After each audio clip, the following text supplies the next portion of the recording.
मध्य प्रदेश के पूर्व मुख्यमंत्री कमलनाथ के केक कटिंग पर सियासत तेज हो गई। जबलपुर में स्वामी अखिलेश्वरानंद महाराज ने भी अब कमलनाथ पर हमला बोला है। उन्होंने कहा है कि जिस तरह से एक कार्यक्रम में शामिल होकर मंदिर के शेप वाला केक वह काट रहे हैं, यह सही नहीं है। इस तरह के कार्यक्रम का विरोध करते पर उन्होंने ऐसा नहीं किया, इसलिए उनके इस काम की जितनी निंदा की जाए उतनी कम है। स्वामी अखिलेश्वरानंद महाराज ने कहा कि कमलनाथ खूब जन्मदिन मनाए, 100 साल तक जिए, हम उन्हें आशीर्वाद भी देते हैं, पर इस तरह की अनर्गल परंपरा का समर्थन करना यह सही नहीं है।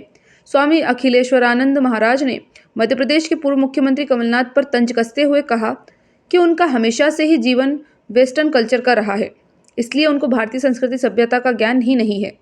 हनुमान जी का मंदिर बनवा देना, पाठ करवाना, इतना करने बस से ही आस्तिक या धार्मिक नहीं हो जाते हैं। रावण भी बहुत बड़ा धार्मिक था, रावण के वेदों को कोई पढ़ नहीं सकता। स्वामी अखिलेश्वरानंद महाराज ने कहा कि रावण अपने दुराचार आचरण के कारण ही मारा गया। उन्होंने कमलनाथ से मांग की है कि अपने इस आचरण के कारण उन्हें हाथ जोड़कर माफ़ी मांग लेना चाहिए। उन्होंने कहा है कि लगता है कि कहीं ना कहीं उनके राजनीतिक प्रभाव का काल आ गया है, इसलिए उनकी बुद्धि इस तरह से काम करने लगी है। पूर्व मुख्यमंत्री कमलनाथ जी के जन्मदिन पर उनके प्रशंसकों ने एक केक बनाया था जिसमें हनुमान जी के मंदिर की अनुकृति बनाई गई थी और उसके ऊपर हनुमान जी की प्रतिमा को स्थापित किया गया था। और उसके बाद कमलनाथ जी ने उसको तलवार से उस केक को काटा गया। जहाँ तक यदि हिंदू धर्म की हम बात करें तो सबकी भावनाओं को एक तरह से ठेस पहुँची है। निश्चित रूप से ये एक अच्छा कदम तो नहीं कहा जा सकता। ऐसे में साधु संतों की तरफ से आपकी क्या राय है? भारतवर्ष में किसी भी व्यक्ति की वर्षगांठ जन्मदिन मनाने की अत्यंत प्राचीन परंपरा है और हर व्यक्ति एक वर्ष अपने आयु के जब पूरा करता है तो उसके अनुयायी वो स्वयं की भी इच्छा होती है कि हमारा हैप्पी बर्थडे मनाया जाए और उसमें कुछ न कुछ उत्सव भी होते हैं, आनंद भी होता है। और जो बुज़ुर्ग लोग होते हैं या बड़े इष्टमित्र शुभचिंतक होते हैं वो उनको अपना शुभाशीष भी देते हैं। तो ये परंपरा तो भारतवर्ष की अत्यंत प्राचीन परंपरा है, लेकिन भारतीय सनातन पद्धति में जन्मदिन मनाने का एक विधान भी है कि हम मंदिरों में जाकर के जन्मदिन मनाते हैं, हम किसी तीर्थ स्थान में जाकर जन्मदिन मनाते हैं और जन्मदिन मनाते हैं तब हम अपने आराध्य को, ईश्वर को, भगवान को याद करते हैं। मंदिर में जाके माथा टेकते हैं और जो हमारे बुज़ुर्ग होते हैं उनको हम जब आमंत्रित करते हैं तो हमारे यहाँ की प्राचीन परंपरा ये है कि अपूप शब्द आता है। अपूप का कहते हैं मालपुआ को। तो मालपुआ बना करके और वो गुड़ का अपूप होता है, भगवान को भोग लगाया जाता है और उसी का प्रसाद बांटा जाता है। लेकिन पाश्चात्य सभ्यता का अनुकरण बड़ी तेज़ी के साथ भारतवर्ष में बढ़ा है और लोग अब हैप्पी बर्थडे कहने लगे हैं। वैसे जन्मदिवस कहते हैं, उसमें गीत भी गाए जाते हैं संस्कृत में, सुदिनम सुदिनम तव जन्मदिनम भवतु मंगलम तव जन्मदिनम। और उसके बाद वेद मंत्रों के महोच्चार से हम कहते जीवेत शरदा सतम, श्रृणयाम सरदा सतमदीना, श्याम सरदा सतम भूयश्च सरदा सतात।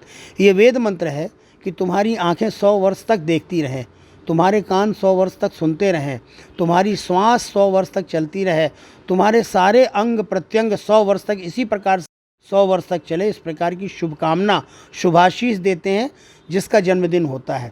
और उसमें दीपक जलाने की हमारे यहाँ परंपरा है। घी के दीपक जला के जितना हमारी वर्षगांठ होती है। ये क्या किस हिसाब से ये क्या कितनी धार्मिक भावनाएं तो ठेस पहुंचाएगी? नहीं, मैं बता रहा हूँ। तो ये अगर करते हैं तो ये भारतीय पद्धति है, लेकिन पाश्चात्य पद्धति में क्या है, दीपक जलाना और बुझा देना मोमबत्ती को। तो ये हमारे बुझाने वाली परंपरा नहीं है।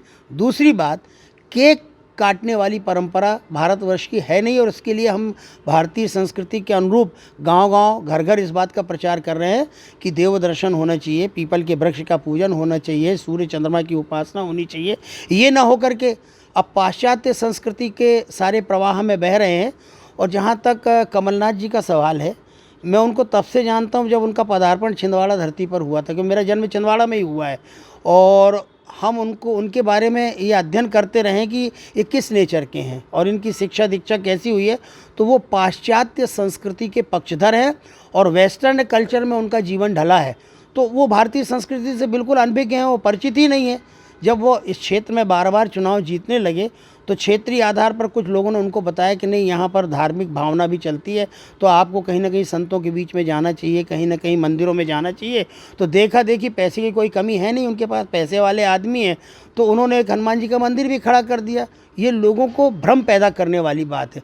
खुद हनुमान जी के भक्त होंगे ऐसा मुझे विश्वास नहीं है, क्योंकि उनके जीवन को मैं अच्छी तरीके से जानता हूँ।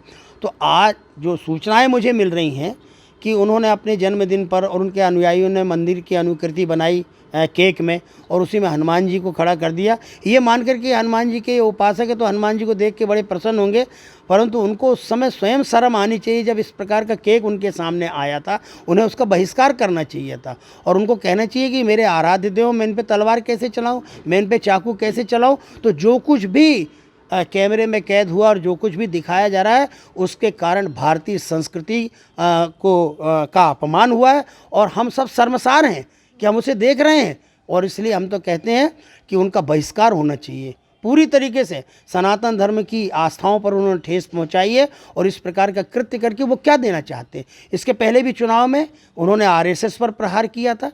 उनके अनुयायियों की भी हम बात बताएं, जो उनको आज आका मानते हैं अपने आप को, अभी वो चुनाव लड़ रहे थे। मस्जिद बनना चाहिए नर्मदा के किनारे, और थोड़ी बहुत उसकी पहल कर दी, और हमने जब विरोध किया तो हमसे कह लगे हम अधार्मिक नहीं हैं, आपने हमको अधार्मिक कैसे कर दे। हिंदू समाज के साथ छल करने का स्वभाव कांग्रेस पार्टी और कांग्रेस कल्चर में है। इसलिए जब भारत स्वतंत्र हुआ था, पंडित जवाहरलाल नेहरू कौन कल्चर के पक्षधर थे, और उन्हीं के ये सारे अनुयायी हैं। तो इनके द्वारा जो कुछ भी हो रहा है, ये इनके स्वभाव के अनुरूप हो रहा है, और लेकिन जो कुछ भी हो रहा है वो हमारी आस्था को ठेस पहुंचाने वाला है, हमारी परंपरा का वह अनादर है। इसलिए अब तो यही है कि या तो हम उनका बहिष्कार करें, और बहिष्कार करने का हम आह्वान करते हैं, और उनके ऊपर एफआईआर दर्ज होनी चाहिए। हमने अपने अनुयायियों को संदेश भेजना शुरू कर दिया है कि आज शाम तक उनके ऊपर एफआईआर दर्ज होने की, ये गलत काम करते हैं। मैं एक और बता देता हूँ, जब मैं छिंदवाड़ा में एक्टिव था ब्रह्मचारी ध्रुव नारायण के नाम से, तो एक दिन मैंने उनको फ़ोन लगाया बलकरण पटेल के घर से। मैंने कहा कमलनाथ जी, आप अनाप शनाप बयान मत दीजिए राम मंदिर के ऊपर। उन्होंने ये बयान दिया था। मैंने उनसे कहा कि अयोध्या में राम मंदिर बनाया जा रहा है, ये हमारा आंदोलन है, और हमने जहाँ रामलला बैठे हैं वहाँ रामलला की पूजा हो रही है, और ये रामलला की पूजा आज तक बाधित नहीं हुई है। अदालत ने ही पूजा का निर्णय दिया हुआ है। तो हमसे जवाब करते हैं, वो कहते हैं अगर अदालत ने राम जी को वहाँ बिठाला है, उनकी पूजा का आदेश दे, तो अदालत ही उनको वहाँ से हटा सकती है। मैंने कहा आपका हेलीकॉप्टर हम छिंदवाड़ा में उतरने नहीं देंगे अगर इस प्रकार की आप भाषा बोल रहे हैं। तो स्वभाव तो उनका वैसे ही प्रारंभ से उनका स्वभाव है।